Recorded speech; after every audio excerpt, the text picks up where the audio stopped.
Belmën?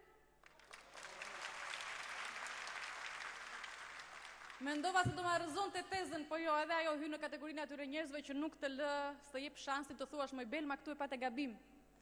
Bravo Belma. Bravo Shkodra. Mirë, Belma e ashtu si dhe të gjitha femrat e tjera në FRD në fakt ka një veti. Herën e parë ka ardhur vetëm, herën e dytë vjen me dikë, herën e tretë bën 5, pastaj 7 e me radhë. Në gjithmonë ka njerëz që i ndjekin nga mbrapa, bëhen si burim vale. Përhapen, shumë shpejt. Të kjo është një gjë jashtëzakonisht e mirë. Por, nuk është se ka vetëm Belma por femrat. Në të vërtetë kjo është një veti që në Frymën e Re Demokratike kemi të gjithë dhe besoj ka të bëjë me energjinë pozitive që qarkullon aty ndër ne dhe që sigurisht vjen nga të gjithë krahët, prandaj edhe të gjithë keni merit për këtë. Por ajo që tërheqim është, siç e thash, masë intelektuale, masë e një elite të re. Tani kështu më pëlqen mua ta përcaktoj. Por në fakt mirë është që këtë pyetje ta bëj ndonjë njeriu që mund të më jap një përgjigje pak më të specializuar. Dhe unë do ta bëj këtë pyetje një njeriu që deri më sot jemi mësuar të shijojmë krijesat e tij artistike. Po kush e di se sa herë kemi duar trokitur, e kemi adhuruar, vazhdojmë ta adhurojmë. Po unë tani dua t'i bëj një pyetje dhe të ma kthej këtë përgjigje. A është Fryma e Re Demokratike parti e elitës së re e intelektualëve? A është këtu zoti Pllumkulla të më jap një përgjigje? Ku ka si ty o Shqipëria ime, o fisnikja për migor, për jenë në këngë ligjërime, balën lata me flamor. Ku ka si ty o Shqipëria ime, o fisnikja për migor.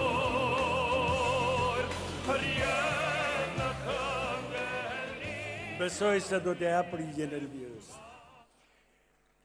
I nderuari zoti kryetar i Frymës Re Demokratike, profesor doktor Bamir Topi. Të nderuar përfaqësues të trupit diplomatik, të nderuar pjesëmarrës. E ndjej veten të privilegjuar, falenderoj kryesinë që më bëri ftesën të jem sot këtu në këtë ambient të mrekullueshëm ku gjej miq të vjetër dhe të rinj. Vi me kënaqësi në këtë organizëm të ri politik, i cili besoj se besimin e shqiptarëve nuk do ta tradhtoj.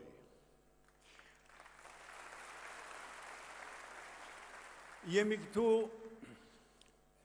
një pjesë njerëzish të cilët e nisëm rrugën, ju bashkuan politikës, strukturave diplomatike dhe administrative, dhe u tradhtuam nga deviatorët, cilët e lanë atë rrugë, na lanë në baltë dhe ne u ndam prej tyre.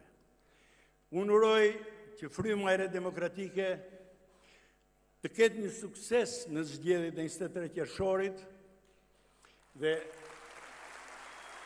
jam i bindur që do ta ketë, por pavarësisht nga zgjedhjet, pavarësisht nga rezultatet, unë mendoj që Fryma e Re Demokratike do bëhet një vatër e rëndësishme, e shëndetshme, e ringjalljes së vlerave të mohuara, të plagosura, të fashitura, vlerave morale të popullit shqiptar, të cilat janë në përkëmbur kaq shumë prej 70 vjetësh.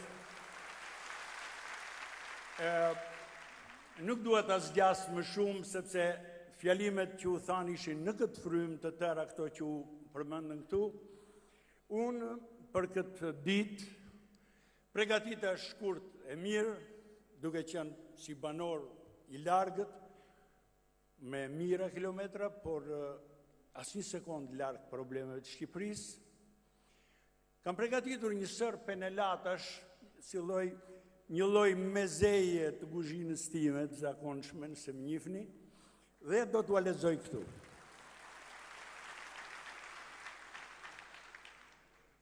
Ato titullohen Atë dheu im i vetmi vend në botë.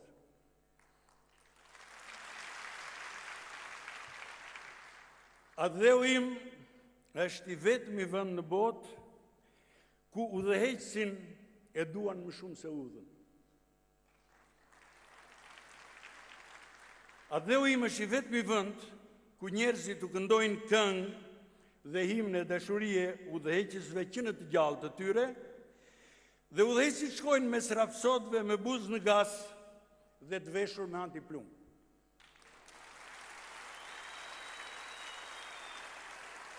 Atë dheu im, ku kryetarët e partive zotohen solemnisht, që në rast humbjesh të zgjedhjeve të japin dorëheqjen dhe qëndrojnë në majtë partive qysh për 23 vjetësh. Atë dheu im është i vetmi vend ku po të bësh një sondazh të sinqert, njerëzit do të preferonin që nga ajo kohë më mirë të kishte mbetur komunizmi se sa u mbetën komunistët. Atë dheu im është i vetmi vend në botë ku në karrigen më të lartë të parlamentit gjen edukatën më të ulët. Është vendi ku po të shkosh dhe të zgjosh papritur kryetarët e 70 e ca partive, duan kohë të mbledhin mendjen që të përgjigjen në cilin koalicion zgjedhor janë ato ditë. Atë dheu im është vendi ku vazhdojnë kërkimet për një medikament që t'u injektohet tërë banorëve, që ata të mos kujtojnë dot se çfarë kanë thënë kryepolitikanët për njëri tjetrin. Atë dheu im ku gjenden të gjitha barnat dhe medikamentet e botës, me përjashtimin jo në spitale shtetërore, ku shërbimi shëndetësor i shtetit dëshmon për ditë se sa i mrekullueshëm është ai i privatëve. Dhe ku ministrat e shëndetësisë dhe kolegët e tyre lënë të dy këta shërbime dhe kurohen jashtë shtetit. Atë dheu im është i vetmi vend ku nuk mund të maten temperaturat në hije, pasi tërë pyjet janë prerë. Është vendi ku shumë prindër urojnë fëmijëve jo të bëhen shkencëtar, por doganierë. Është vendi ku historia përdoret për nevoja politike.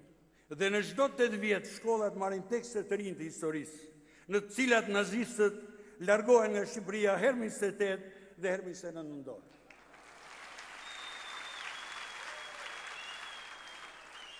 Atë dheu im është vendi ku shkollat më të rëndësishme janë Instituti i Fiskulturës dhe Fakulteti i Mjekësisë.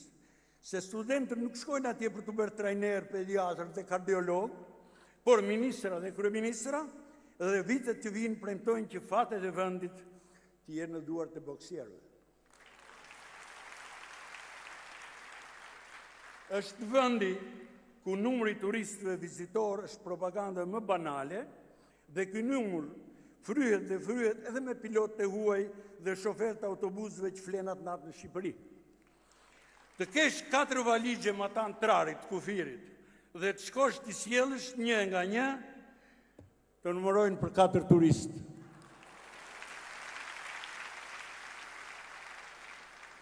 Është vendi që kurse shifrat e statistikave shqiptare dalin nga zyra e kryeministrit, Amerika nuk është më vendi më i mirë në botë. Pra, tani që shifrat i shpall qeveria vetë, vendi më i mirë në botë është këtu ku jemi ne, sipas shifrave. Atë dheu im është i vetmi vend ku krenohen, edhe pse janë të fundit në kontinent që përmbysën komunizmin, dhe do të hyjnë e anëtarësohen në Bashkimin Evropian, dhe ku qeveria pret urimet për zemërta, që edhe në Shqipëri pas vitit 2012, edhe tek ne erdhi 2013. Atë dheu im është i vetmi vend në botë ku kriminalet i kërkon populli dhe i fsheh policia.